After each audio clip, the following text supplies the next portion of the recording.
মানবতাকে ইসলাম অনেক গুরুত্ব দেয়। মানুষের সম্মান মর্যাদা সবচাইতে বেশি। ইসলাম মানুষকে বলে আশরাফুল মাখলুকাত।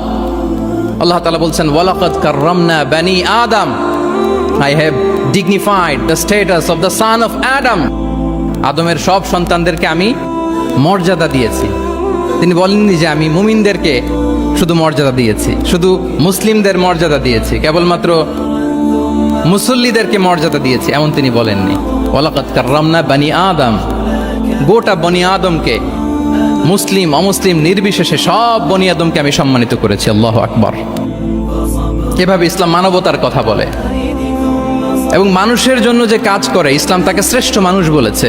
খায়রুন নাস আনফাউহুম লিন-নাস, মানুষের মধ্যে শ্রেষ্ঠ সে মানুষ যে অন্যের কাজে লাগে, যে মানবতার উপকারে আসে, সে শ্রেষ্ঠ মানুষ।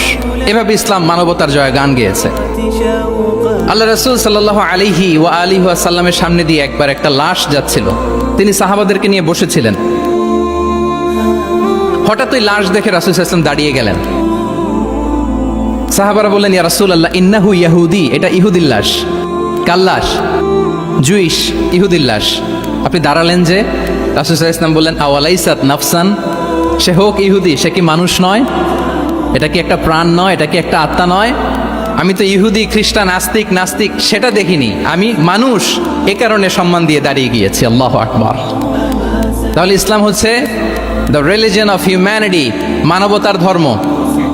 যারা আমাদেরকে মানবাধিকার শিখায়, যারা মানবতার কথা বলতে যায় আমাদের কাছে এসে, তাদের খুব ভালো করে এগুলো জেনে নেওয়া উচিত যে ১৫০০ বছর আগে ইসলাম যেভাবে মানবতাকে উচ্চে তুলে ধরেছে, মানুষের মর্যাদাকে সবচেয়ে উপরে তুলে ধরেছে, মানুষকে আশরাফুল মাখলুকাত বলেছে, নতুন করে মানবতা তাদের কাছ থেকে আমাদের শেখা লাগবে